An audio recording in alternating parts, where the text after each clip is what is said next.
Looking at this option if you were interested in choosing the archivist for the Smithsonian Museum of American History. On a side note, the Smithsonian Museum for American History, it's a real place. You are going to visit it next year on the 8th grade DC trip.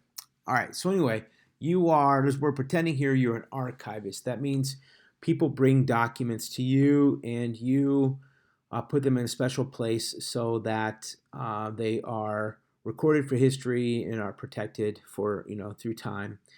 So what's going to happen here is this.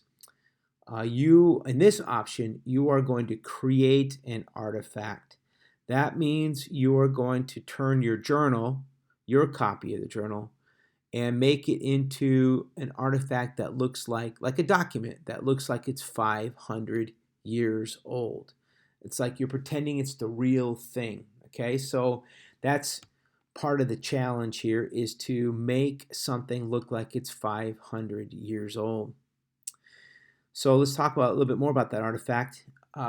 You have to realize that if it's that long ago, nobody had computers and things like that, so it needs to be handwritten. No, you may not use a handwriting script that's been like on a Word document program. Okay, it must actually be with your hand, physical hand, writing. And another thing is they didn't do print block writing, so this is a real challenge. So if this is something that you might think like, oh man, I don't know if I can do this one, then you might want to choose a different option, because part of the challenge here is you have to write it in sort of a script form. Not print block is like when you're making an F and it's like 3 lines, Okay, I think you know what I mean. If not, you need to talk to me. Cursive is another way of describing their script form of writing. Okay, it doesn't matter if you don't know cursive. You can give it a try, and trust me, it will probably look a lot like what the handwriting looked like back then. Okay, so if you're going to do this artifact, you have to take the time to be detail oriented, and you want to investigate. You have a computer in your hands, right? You want to investigate, what did documents look like 500 years ago. You might want to really be meticulous in that, look to see what is on some of these documents. I can't give too much away, but it's out there. There are things you can do with making this document that would show that, in a way, that you're pretending it's 500 years old. Okay, so you got to do research on it first. This is not something you're going to want to save to the end. You want to do a little bit at a time. Okay. All right, now you'll see that it also says you're going to be turning in a story. And what I mean by that is, okay, so how did you, the archivist at the Smithsonian, how did you come into possession of this document?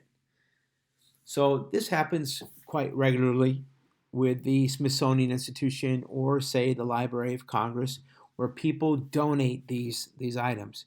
So your story is, okay, how did that person or people, how did they come into possession of this 500-year-old document? And they're giving it to you. So there might be a little story there. How I don't want to say anything, because when I give examples, people tend to kind of like latch onto that example and not really create their own. I've seen a lot of different really cool ways to present this, like how it came to the Smithsonian. This is really good for some of you creative folks out there to think about how it's coming to the archivist, and just the backstory. Okay, the backstory, that can be something that somebody has typewritten or something like that.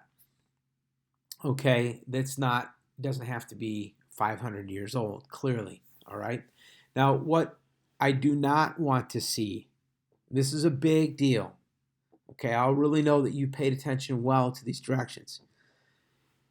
If you do not turn in a journal in a bottle, okay? I'm not interested in a journal in a bottle. and also not something that's just found in the sand on the beach or nowhere near a beach. Paper would never last that long in sand. It'd be gone within a day. Okay?